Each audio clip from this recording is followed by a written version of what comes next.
Here's the stupid stuff that probably has no impact on whether you get rich or not. And I'm here to break down to you all the dumb stuff that I tried that trended on social media that I was hoping would make me rich and mostly was a gigantic waste of time. Let's go. Number one, have some crazy ass morning routine. Now, shout out to Hal Elrod. I had him come speak at an event several years ago. He wrote The Miracle Morning, and he's one of many people that just go hard on this morning routine that's very rigid and very structured. So like you wake up at 5 in the morning, for 5 minutes you do this, then 5 minutes you do that, then you spin backwards, you jump on one foot, you say a prayer, you do an astrological reading, and then after all this ritual, then you sit down and get to work. You do that, and I'll already have like 5,000 words written by the time you get there. I get the importance of structure and routine. And if you have OCD, yeah, that would be maybe the best option for you. However, the better you can discipline yourself to just start, the quicker you will be productive.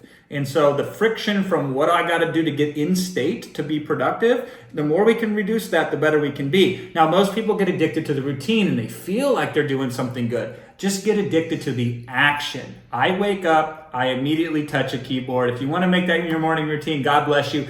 I don't like a morning routine. I'm anti-morning routine. The first hour of my day, I want to start it off just having fun and just taking my time and being sort of lazy about it, and then I can snap into work mode. But the first hour of the day is like my favorite hour of the day to just kind of get going. So I don't need to be hardcore right out of the gate. I get in, I get ready, and then I go. And then when it's on, it's on. And then when it's over with, it's over with. And that's how I get super duper productive, by ditching the damn routine and just conditioning myself to flip a switch. So when it's time to go, it's time to go. But people don't think you can do that because they're too busy doing all this other crazy stuff instead.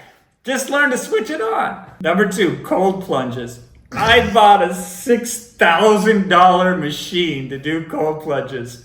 You know, I filled the damn thing up. I'd get in there. I got the kids jumping in the thing, jumping out of the thing, thinking that somehow this miracle will make a difference. Now, listen, for some of you, that works. It's kind of like walking on coals at a Tony Robbins event. It doesn't actually transform you, but the effect that you think it has on you, that it somehow makes you superhuman, and then you fool yourself into believing you're superhuman, and then you show up and then you become superhuman. I love that. You don't need a $6,000 or even a $20 thing of ice in order to do that. The cold plunge, the health benefits on them, I don't think there really are many. And the mental benefits, I think you can get with all of the ceremony of a cold plunge. You just do the work, and then you get the confidence that comes from the repetition of doing the work. Number three, waking up at the ass crack of dawn. First it was 5 a.m. from my friend Robin Sharma, shout out to him. And then somebody else said, well, no, it's 4 a.m. because they had to one-up him. And then other people were like, it's 3 a.m. Listen, I get it. I used to be a monk, and there was this thing called Mangala Arati where you would wake up super early in the morning because it was supposed to be the most auspicious day to perform your religious ritual. So that's really cool if you're doing it for that reason. But waking up that early, the only benefit that has is if you're kicking ass, there's nobody that's scheduling a meeting at 3:30 in the morning. So if you have to do that because your day's blocked with meetings, then do that. But if you've yet to arrive when the demand for your time is such that you can fill up your whole damn calendar, you don't need to wake up at 3 in the morning. Wake up at the time your body is naturally ready to wake up at, and then you will be fresher, in my experience at least, when it comes time to do the work. And then if you have to wake up earlier to get more stuff done because it requires it, you do so because there's a deadline pushing. You don't do it because magically getting up at 5 a.m. somehow makes you better. Number four, the bulletproof coffee. I did butter in the coffee for years.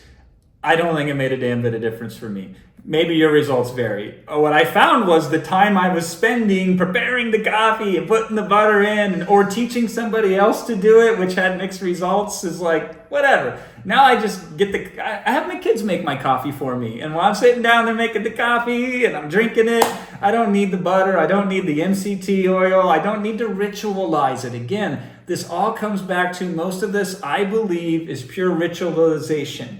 And ritualization is optional. The ritual should be the first 5 minutes of your work. Make that your ritual. Number 5, hustle your face off or work 20 hours a day or be on that Sigma grind set or whatever you want to call that stuff. I've worked that much. By the way, I believe burnout is real. I know that there's people that say it's not. My friend Alex Hormozy says there's no such thing as burnout. I disagree. I've been hospitalized twice because I'm a slow learner from burnout. There's this concept called diminishing returns. And so when the work quits working, then you quit working. Now, the trick is this. Your artificial limitation of when you think it's time to stop and then when it's actually time to stop, those are two very different things. So those first levels of resistance and second levels of resistance of when people tell you to stop, they're probably wrong. So you want to break through those. The problem is when you get good at ignoring the warning signs. Then you can break through anything.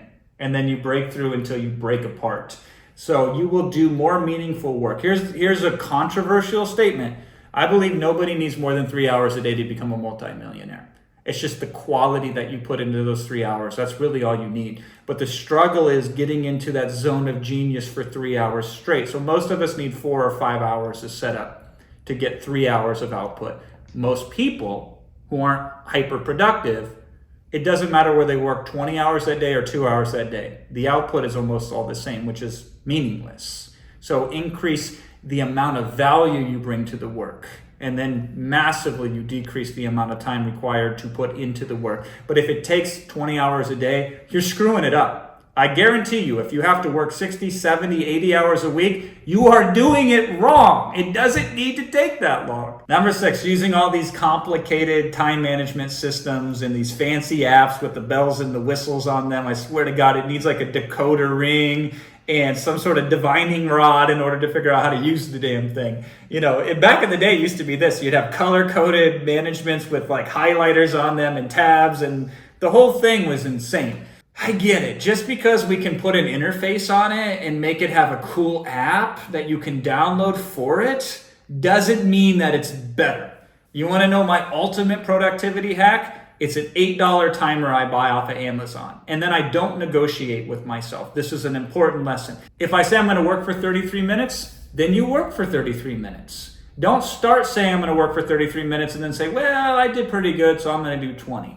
This is very dangerous. Don't set the precedence of negotiating with yourself. So this is how we stop that. We set a timer. We say, for 33 minutes or whatever the time is, I will either stare at the screen or I will write.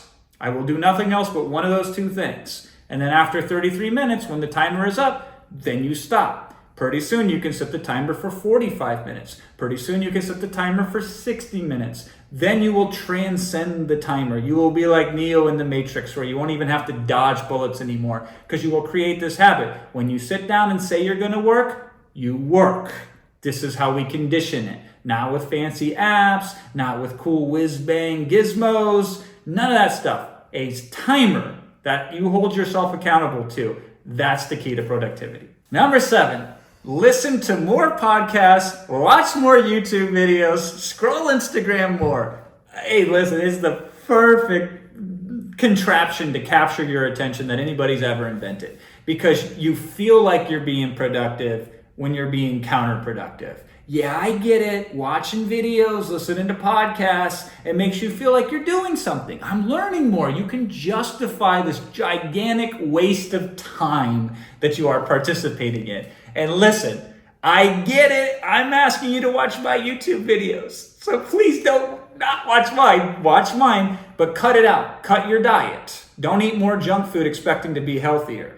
Cut out 90% of the podcast, and then take that time and listen to the top 10%, 10x. I would rather you listen to 3 good podcasts until you've memorized them word for word than listen to 300 podcasts where you hear them once, it goes in one ear and out the other. The problem with too much information is it creates more confusion. So it's time for you to go on an information diet. You've gotten fat. You've gotten obese when it comes to information. So cut out all the other stuff, focus on the few bits of key information, and then drill them in until they become second nature. Number 8, fad diets. So I've done almost all of them. Thank God I didn't do the carnivore one. I am a vegetarian now for religious reasons, not necessarily for dietary reasons. So I tried intermittent fasting, I tried keto, I tried all sorts of other things. And what I just discovered is if you mostly eat clean whole foods, ta-da! You're just as good as anybody, and you don't have to spend all this time and effort, and you don't have to sweat and worry about this or that, and you can enjoy life a lot more. You want foods that treat your body like the high octane machine that it is. So you put good fuel in the vehicle if you want the vehicle to go far. So fuel your body. Just don't make it a calculus problem. It's pretty basic and pretty simple at the end of the day. Clean whole foods in your system that don't make you feel gross after you eat them, probably good enough. Finally, sleep. There's a lot of people that, hey, listen, I spend all this time sleeping. If I could get some of that time, then I'll be more productive. And hey, I heard Elon Musk only sleeps 4 hours a night. Yeah, sure he does. And then what does he do with all this time? He posts on Twitter like 150 times a day. So Elon Musk, I'm telling you, you're gonna disagree with me here, but I'm right and you're wrong. Elon Musk would be more productive if he slept more. I get that he might be one of the richest, if not the richest people on the planet. He might be inventing rocket ships and all this other gnarly, cool, awesome stuff.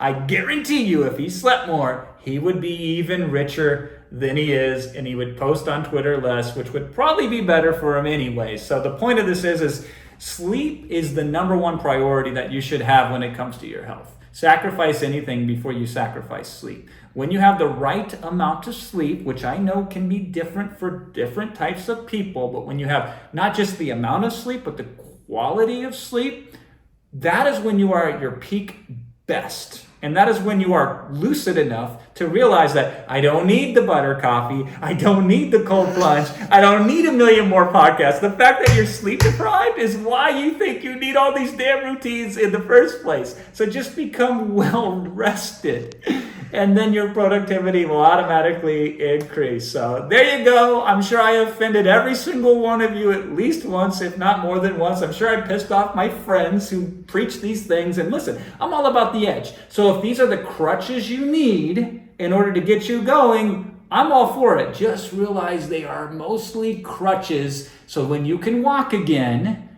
get rid of the damn crutches, and then you can run, and then you can fly.